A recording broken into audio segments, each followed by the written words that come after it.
गीता जी का वास्तविक उपदेश गीता जी के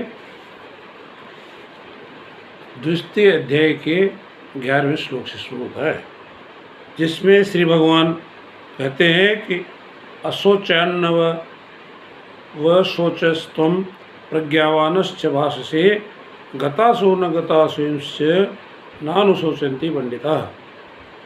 श्री भगवान अर्जुन से कहते हैं कि अविचारणीय विषय पर विचार नहीं करना चाहिए।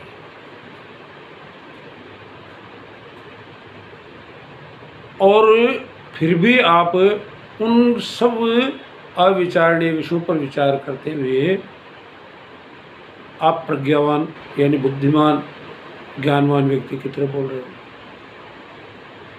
तो अर्जुन ने जो बातें प्रथम अध्याय और द्वितीय अध्याय के 10वें श्लोक तक श्री भगवान से कही, वो मोहवश कही गई। तो मोहवश जितने भी विचार आते हैं वो मूलतः अज्ञान मूलक होते हैं। तो अज्ञान मूलक विषयों पर विचार करना और उन पर चिंतायुक्त होकर के कर्तव्य पथ से विमुख हो जाना बुद्धिमानी नहीं है। इसलिए श्री भगवान अर्जुन को कहते हैं कि तू बुद्धिमान और प्रज्ञाशील व्यक्तियों की तरह तो बोल रहा है, लेकिन अविचारणीय जिन पर विचार ही नहीं करना चाहिए उन पर चिंता कर रहा है। क्यों?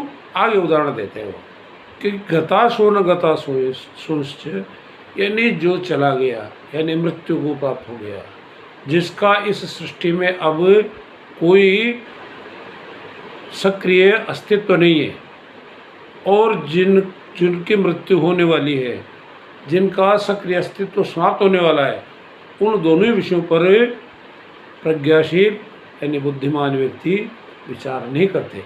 क्यों नहीं करना चाहिए? क्योंकि ये जन्म मृत्यु सृष्टि के प्राकृतिक प्रवाह का एक अनिवार्य क्रिया है। इस क्रिया को न तो आप चिंता करके रोक सकते और न आप इसमें कोई सुधार कर सकते, क्योंकि प्रकृति और ये स्वचालित ब्रह्मांड जो भगवत स्वरूप है, इसके सामने हम केवल असहाय अवस्था में जीवन जीने वाले जीव की स्थिति से अलग कुछ नहीं है। होनी इसी को नाम कहते हैं, भवितव्यता इसी का नाम है। जो होना है वो होगा, क्योंकि वो सृष्टि के प्राकृतिक प्रवाह के अनुसार होगा। श्री भगवान इस बात को पुष्ट करने के लिए अनेक बातें कहते हैं। ये वो इसके बाद एक सैद्धांतिक बात गीता जी के 2 अध्याय के 16वें श्लोक में कहते हैं, नाशतो विद्यते भावो ना भावो विद्यते शतः उभयोरपि दृष्ट अनस्तोम योस्त तत्वदर्शी भी। इसका अर्थ ये है, और इसके आगे फिर कहते हैं, अविनाशी तु तद्विद्धि ये न सर्वमिदं तत्वतः तत्तम विनाश अव्ययस्य न कश्यतु मरसी। श्री भगवान इन दोनों श्लोक में कहते हैं कि नाशतो विद्यते भव,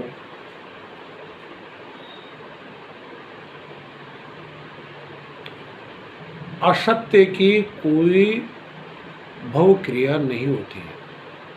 जो सृष्टि में असत्य है, यानी असत्य का अर्थ है जिसका होना ही संभव नहीं हो।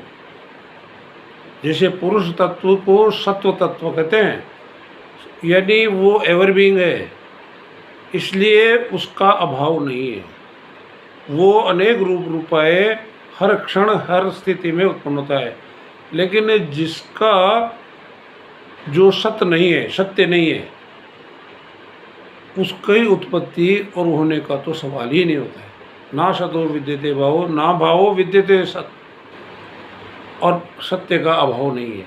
यानी ever being element is only true and false things are not existing anyway। असत्य किसी भी अवस्था में, जो सत्य नहीं है वो किसी भी अवस्था में उपस्थित हो ही नहीं सकता, और जो सत्य है वो कभी तिरोहित नहीं हो सकता। लेकिन तुझे यानी अर्जुन को भगवान कहते हैं कि तुझे इन दोनों पर ही अधिक विचार करने की आवश्यकता नहीं है। क्यों? क्योंकि ये तो प्राकृतिक क्रिया है, क्योंकि इस पे चिंता करके भी हम क्या कर लेंगे। अब इसके बाद श्री भगवान कहते हैं कि वो तत्व तो उसको जान, सत्य तत्व तो उसको जान जो कभी नष्ट नहीं होता, सर्वदम, जो सर्वकालिक विद्यमान रहता है। यानी वेद विज्ञान के अनुसार सिर्फ और सिर्फ पुरुष तत्व ही सर्वकालिक विद्यमान रहता है।